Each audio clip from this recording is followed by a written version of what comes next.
आप नाम जप करो, कृपा दृष्टि दूर से आप वो कर देंगे, लाखों कोस दूर से कर देंगे कि भाई जी के वचन का आदर करके, मान करके, भाई जी की छवि विराजमान करके एक लड़की साधना प्रारंभ करती और मन में सोचती क्या कभी मेरे नेत्र गोचर होंगे, क्योंकि मैं तो कहीं जा नहीं सकती, क्या कभी मेरे नेत्रों के सामने आएंगे।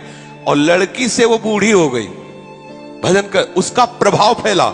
भाई जी तीर्थ यात्रा में गए थे तो किसी ने भाई जी से कहा कि एक हमारे यहां संत साध्वी है, बड़ी तेजस्वी है, और एक बार आप दर्शन कर लीजिए। वो भाई जी की ही छवि रखे हुए थे, लेकिन यौवन अवस्था की, और इस समय भाई जी वृद्ध हो गए थे, वो खुद वृद्ध हो गई थी। भाई जी ने कहा तब तो जरूर दर्शन करेंगे, लेकिन आप भीड़ के साथ नहीं जा सकते, वो बहुत एकांत प्रिय है, और आप जाओगे तो भले आपसे मिलने, नहीं तो किसी की तरफ देखते नहीं, बात नहीं करती। तो गए तो जो भगत जी ले गए थे वो प्राय भोजन सेवा आदि कुछ करते रहते, तो दरवाजा खटखटाया तो नीचे ऐसे नेत्र किए उसने दरवाजा खोला, देखा नहीं भाई जी अंदर गए तो इतने परमाणु भजन के कमरा में कि बहुत आनंद आया। और जब सिंहासन पे देखा तो भाई जी की छवि, तो भाई जी ने कहा मैंने जिसका यश सुना हो तो ऐसा, तो वो शांत बैठे। तो भाई जी ने कुछ प्रश्न किए उससे, तो ये जो छवि रखी है तुम इनको जानती हो, कौन है?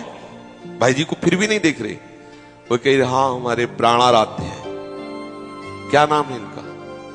बात है कभी देखा है तुम, प्रगट में मिली हो? तो रो पड़ी। पूरा जीवन हो गया इनके मिलने की आशा में कि एक बार मैं अपने गुरुदेव को नेत्र भर देख लूं। मेरे पास ऐसी व्यवस्था नहीं थी मैं उनको जाऊं और कहीं, वो उस समय भाई जी बंबई में रहते थे। भाई जी ने कहा एक बार देख लो, तो उसने ऐसे जे ही देखा कि जिनकी छवि की आराधना करे थे वो चरणों में लिपट गए।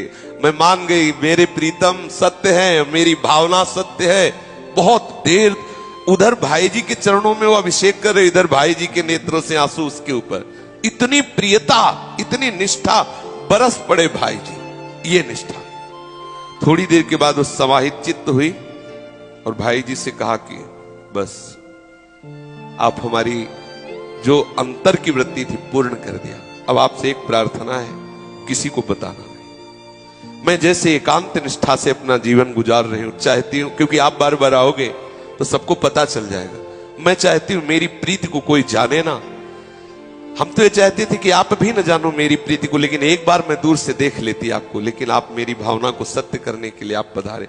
अपने प्रेम को कितना गुप्त रखने वाली। तो यदि हमारे हृदय में संत वचन का आदर है तो व्यक्त अव्यक्त सब महापुरुष कृपा करेंगे, सब आना प्रारंभ कर दे। भाई जी उसके लिए पद रत्नाकर में एक पद रचना की, उसके गुप्त रूप से उसके लिए पद रचना की। और भाई जी कभी कभी याद करके अश्रु बहाते हुए उसके लिए साधकों से कहते प्रीति हो तो ऐसी प्रीति हो, अगर इष्ट के प्रति प्रीति हो, गुरु के प्रति निष्ठा। देखा नहीं था, छवि रख ली, नौ किशोरी अवस्था से वृद्धावस्था को प्राप्त हो गई, लेकिन ना तो गुरु बदला, ना निष्ठा बदली और ना आस छोड़ी। तो आए भाई जी, आए और दर्शन दिए और अर्घपाद्य और पूजा स्वीकार की और कृपा कटाक्ष करके चले। बार में राधा बाबा से भाई जी जब चर्चा करते उसकी एक साधना हो, निष्ठा हो तो उसकी जैसी हो, कि वो अपनी उपासना को उपास्य देव के सामने भी नहीं रखना चाहती।